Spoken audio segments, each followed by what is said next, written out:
you guys catch the end of the faction game? Did you catch the arena? You might have seen a few surprise teams in there. I spent some time building some random teams with some of the other factions. I figured why not show them to you guys here so you can see the full effect that they have.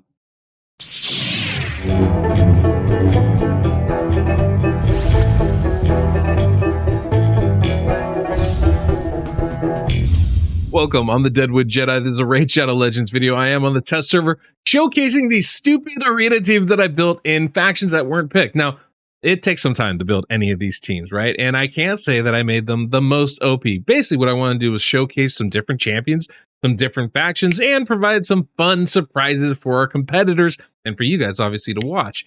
So that's what I did. And I built a couple different teams. And so I figured what I could do is, while these aren't like perfect teams, and they're not going to look at, you can see some of these defenses are crazy. We actually haven't even done the arena yet. I'm actually recording this before we do the final installment of the faction games, but I know it's going to be fun. And I know I showed at least one of these teams off for you guys. Surviving today's world is hard, but surviving in the Wasteland is even harder. Harder still if you're nothing but a defenseless little ant. In Ant Legion, you can play over 200 real species of ants in the world today. And this October's Wasteland event is happening, so sign up now and get the new hero Wasteland Knight to fight the bastard mantis and the demon frog to the death in the Wasteland. Unlike other SLGs, you don't need to waste your time on construction or spend your money on rolls. All you have to do is get through the checkpoints and win. You can even be Queen of the Ants if you want to and lead your minion ants to expand your territory and turn this land completely into your own. Oof, that's a big lizard, but we can get our way around him and win. All it does is take a little bit of strategy, and it's easy for me, or not. So use the link in the pinned comment in the description of this video to sign up now, and use code MADANT to get yourself some massive resources now. And Legion, play now for free. Now, I don't know who this is, whose account this is, but I'm sure it's one of our competitors. But I'm going to do a little spoilage and fight them. They're all epics, right? So this should make a battle pretty easy. Now, I do have a couple teams I built. You can see we have Saphira's team here, which I had to use my account for. But we've also got what I like to call the Spanish Inquisition, because you never see it coming. That's what this team is. It's going to be obviously Skinwalker faction, and it's a very fun team. I would put together a couple options here for orcs, a couple options for, or an option for Shadowkin, but I didn't actually get into building them. Like I said, it took some time, but I did build three teams, right? I built a High Elf team right here and a Bannerlord team. Now, I like the Bannerlord team. It's not great, but I like it. I like the Spanish Inquisition team a lot. That actually has some real potential to it. I'm not a huge fan of the High Elves team. Like, they just don't have really good nukers in their faction as epics. That's definitely the thing. I'm using Lethea because I figured why not try something a little different. But she's not great. And we can see how it is right here. I can show you. I'm not going to break down the builds too much. I mean, I don't have any crazy gear. Other than Stone Skin, there's not really any crazy sets going on. I should probably put Lethea in Savage or something. But I think I do have her in Stone Skin. And I couldn't even get her crit rate 100%. But she's there to hit hard. We got Tyrell kind of doing a similar thing. Apothecary here for the speed. And then Battle Sage, mostly for the aura, actually. But also for an emergency cleanse or revive, whatnot, what have you. So there's some definitely things I can do a little bit different to set this up if this were actually my team. Now you can see, oh, I had it on auto, and you can see it amazingly good. Now you can see I have Battle Sage in Stone Skin. Probably what I should do is put her in a shield set. I put her in Stone Skin because I figured, hey, if the other team ends up interrupting or going first, she can cleanse all the debuffs off us. But in reality, with the 330 Apothecary, the fact that none of the other three are really that, you know, or they're all pretty squishy. You know what? I'm gonna leave this. Hold on. Let me do this one more time. The fact that they're pretty generally going to be fairly squish means that there's probably not a reason for me to have her in Stone Skin. A shield set would do better for longevity and help us survive a little bit more. And the reason why is obviously here, right? Apothecary is going to go first. He's going to give us that speed. The other reason, though, I do have her is she gives us that increased attack buff, which for Lethea is going to be awesome. Tyrell for the AoE decreased defense, just like that, sets us up perfectly. I can come in here with that decreased speed AoE. I can come in here with the triple hit freeze. I'm going to go for the decreased speed basically AoE damage, and you can see that's why I wanted to do it. It hits stupid hard, and that's kind of the whole idea there. Now, at this point, right, we can just A1. That's where you could put like some kind of set on Battle Sage if you wanted to. There's some options there. She's not a great champion anymore. She's actually pretty bad. She probably needs a rework, in all honesty. You could use a little rework. The Revive on Death should be AoE. The increased attack buff is great, but maybe should come with like an increased crit rate or something else too. There's definitely some stuff that could be done for a kit, but you can see victory. We were able to win it, right?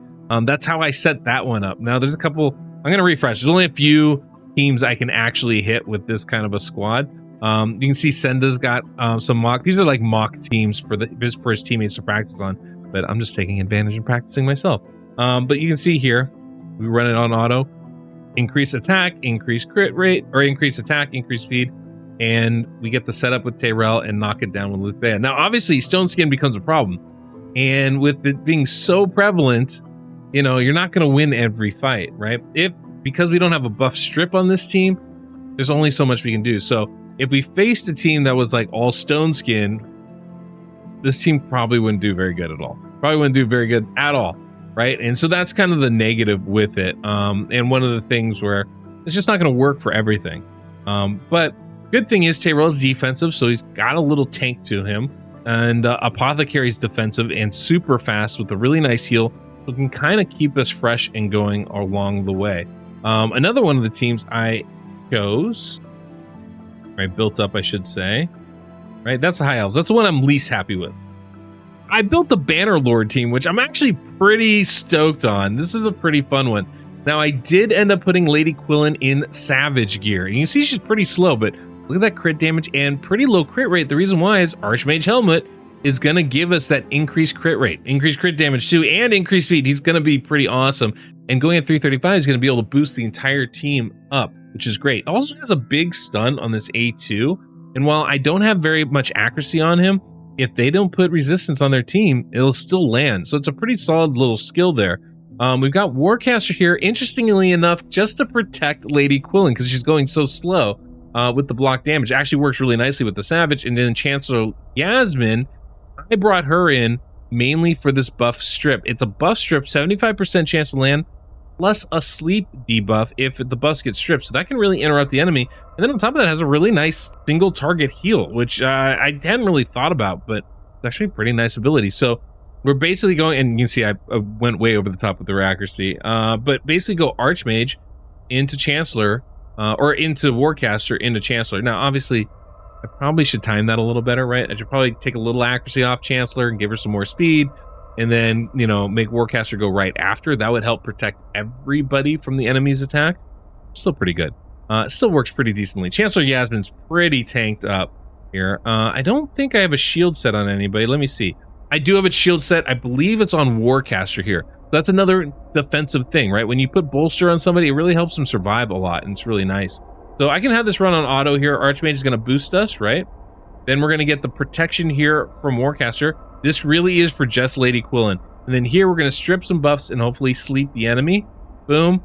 And what that does, it's not like the best thing in the world, but what it does do is it kind of eliminates, it interrupts their progress, right? Their ability. So even if it doesn't hit everybody, it's okay. Now, as you saw, it came in Lady Quillen A3, big nuke, took everybody out. We'll get the big block buffs there from Warcaster, which is really great.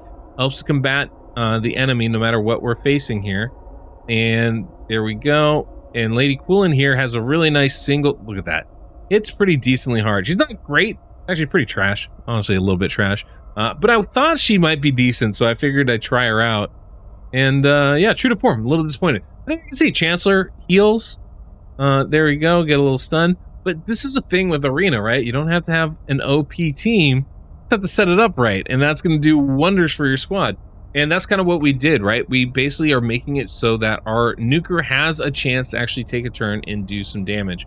Obviously, you know, the more professional a team, the harder this is, and we're using all epics, of course, and in one faction, so it makes it a lot tougher. It's not practical for everything. Like this is one, like these are all damage dealers, right? We're gonna get ourselves toasted here, but we can go in and give it a shot. So we get our boost, right? We're going to go ahead and block our damage so we can protect. Hopefully strip their buffs. Nope. Okay, we decided to do a different skill. Auto is a fun ability, right? Okay, now we're provoked, and then it's over. And that's the other half of it. Okay, well, that was terrible. Jeez Louise, that was bad. That was real bad. But we can see how it works here against this team, right? Get a decent look at it. Send us Epic Squad. And I feel like the Epics is good, right? It's better balance as far as the HP they have, the defense they have, all of that. But you can see, yeah, stripping the buffs, blocking the buffs, protecting ourselves, giving our nuker an actual chance to do damage. And then Chancellor Yasmin, really nice heal, man. Really nice heal. I do like that a lot. Freeze from the Creodin, it doesn't matter. At this point, it's just Duodan, and honestly, that's just a wrap. It's just a matter of time at this point, right? We'll strip those buffs or just beat it down or whatever, but there's no way we're going to lose at that point. Murder Inc.'s got this blender team, which is kind of interesting. We can see if we have even a chance here. They're probably going to go first and just wipe us out. But see, look at that. 330 Archmage interrupts. We're protected. Strip and sleep. So now they don't have that ally attack ability. Archmage actually comes back around, gets a chance to drop a stun. Big AoE. I love that, Lady Quillen. Oh, man. Now, do we have a chance here? Can we kill Arbiter before she brings everybody back up? That's really the question. Oh, we won. Oh, we won. I did not expect that necessarily. That's pretty amazing, right? That's a pretty awesome little win there in Arena. Not something I had expected with this stupid makeshift team, right? Now, obviously, I'm being very selective in who I fight. There's some teams where I'm not going to be able to take on Marichka and, Taurus, right? That's silly. There's a lot of these things where we're just not going to be able to react to or beat. But that's okay. I think this kind of showcase is actually pretty cool. And I think impressive in its own right. All right, now I want to show you guys the team I'm really proud of. The one I really like. This one here, the Spanish Inquisition. Now, why do I call it that? I call it that because there's a great old Monty Python joke about the Spanish Inquisition. Nobody expects the Spanish Inquisition, right? Nobody's going to expect this team because it's a poison team. It's a poison team. That's how it's designed to win. So we're going to open up here with Basher, actually. Now, it's all going fairly slow, and there's reasons for this, but Basher here, he's going to reset the cooldowns of the enemy. That's great, right? That helps us survive a lot. Now they're not using their big things. Only going 218, right? 440 accuracy. Honestly, like, these are numbers I would definitely pump up. But what I was doing when I was setting this up, I realized I realized we weren't getting a ton of damage outside of the poisons, and we kind of need a little bit of it. So I actually built Basher's damage up.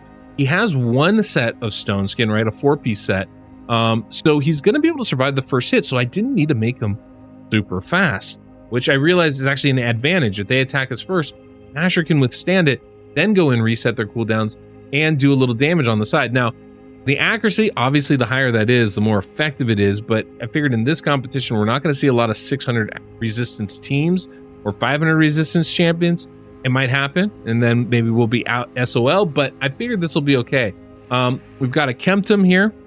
He should be going next. He should be putting out Hex on the enemy, right? And then he's going to poison them up, which is going to be really good. I think Snorting Thug, yeah, just a little bit faster than a Kemptum. So he's going to interrupt.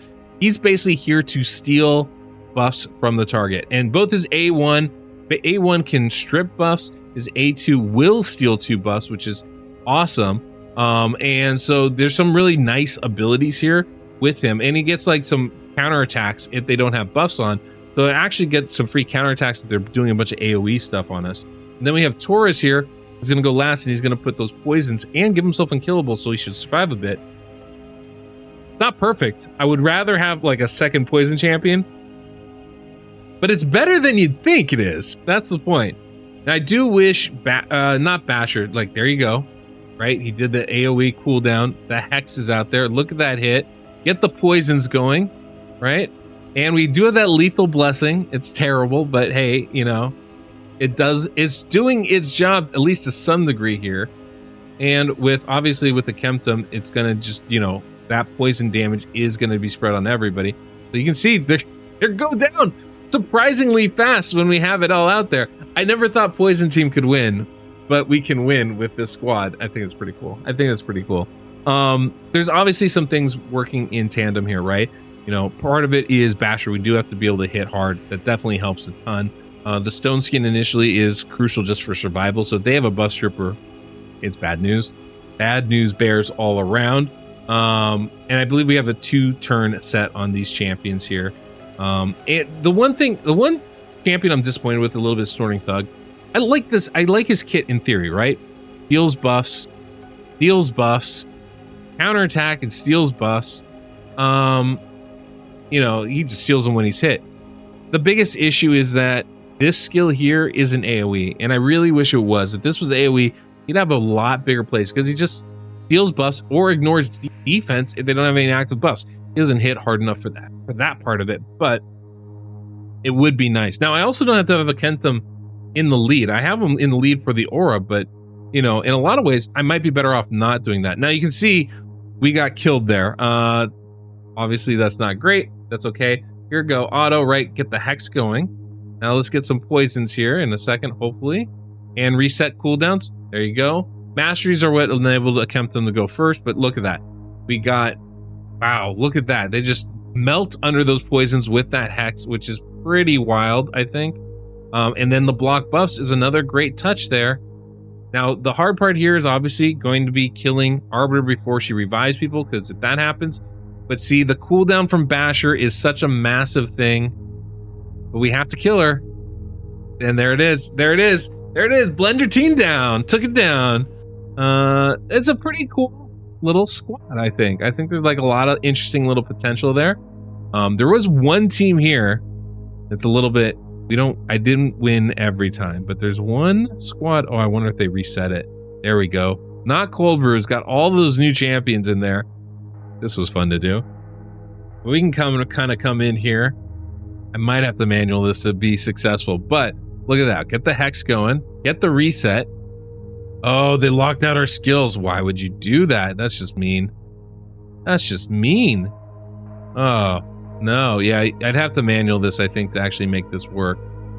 But pretty cool if I can get it to work. Let's see if I'm going to see if I can make this happen here.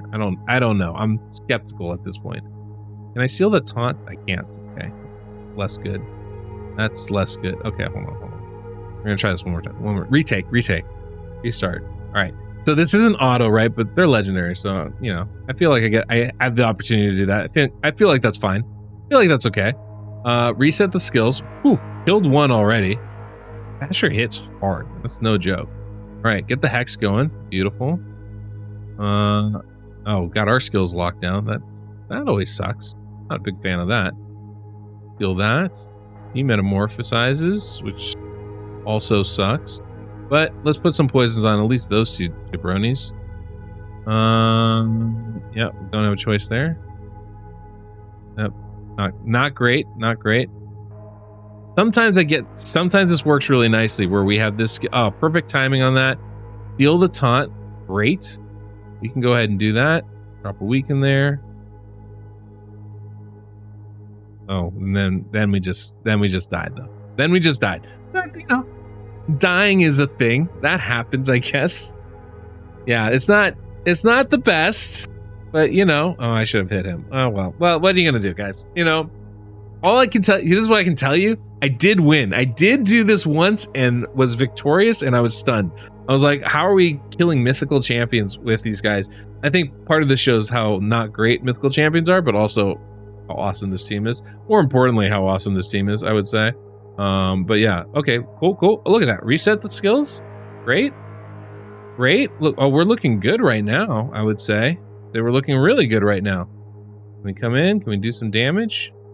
Okay, that's fine. You're gonna pull one of those. All right, that's totes McCool. All right, spread it. Look at all those poisons starting to go out now. We can steal those buffs from her. Not all of them apparently, but enough. She's down. That means no reset. That's good for us. Boom.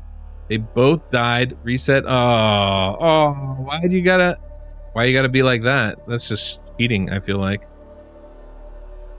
Hold the block damage. Awesome. That's awesome. To be able to do that, I think is so cool. Steal the block damage. I do like him for that. Like this guy, he's fun to use in that sense. The hard part here is I got to get those poisons back out and around, I feel like, to have any real chance. I don't know how he's not... Is he dead? Is he not dead? What's going on over there? That's its own weird thing. Yeah, and just no AoE here makes it a lot tougher, so we're not going to win. All right. Anyway, you guys can see how this is supposed to work. So, yeah, okay, we're done. We're done. So, kind of fun, right? Kind of fun little team. Got some cool kind of stuff, like with the builds and stuff in there. There's nothing really crazy going on with the champions and the way I built them, I have to say. It just was kind of fun to try different approaches, and a lot of that has to do with, you know, how you build them and like setting up the team to work the way you want it to. Obviously, you know, I don't know what my opponents are building, so I'm trying to like make something that'll work for them, and make it a little bit interesting. But you can see I've got like, you know, I got what bolster set here on Snorting Thug to give us some protection. Taurus got Stone Skin. We've got Stone Skin on Kemptum. Basher's got Stone Skin, right? You know, we can Archmage here, just pure speed. Warcaster has the bolster. Lady Quillen and Savage. Chancellor Yasmin accuracy. So it's about focusing on what I want from these champions and then making them work as well as I can. Rel there with accuracy, Stone Skin on Battle Sage. Luthea I did have in the Swift Parry. I figured there's a pretty good chance she'd die, so the Swift Parry was kind of like, maybe we can keep her alive a little bit longer. Apothecary and Pure Speed, you know, but there's options there, right? Maybe the better way to go would be put Luthea in Savage gear or in Stone Skin for that matter. Might be better. I don't think I need Stone Skin on Battle Sage. You know, what'd probably be better is Bolster on her, and that helps protect everybody else. That might be good. Or for that matter, Guardian gear could be really good, right? Same thing here with Tyrell. You know, I do need the accuracy, but you know, I don't have it super high because I tried to build some damage on it.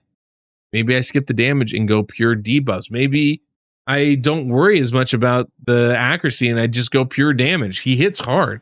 That could be worth it. So there's always options and possibilities as far as building these teams out. It's really just comes down to how do you want to do it, trying to theory craft the best mode for you. Anyway, I spent time on this. I figured it was worth showcasing. And if you guys watch those faction games, I'm sure you would get a kick out of watching these teams actually fight against some random squads. So I thought it would be kind of cool. Anyhow, I'm a little proud and wanted to show it off. So that's all we got. Anyway, guys, thanks so much. Appreciate you guys all checking in and watching the faction games, being a part of that. It's not worth it if you guys don't watch it. So I really appreciate you guys taking the time to do that. That's all we got for today. Don't forget to subscribe. And until next we meet on the Deadwood Jedi.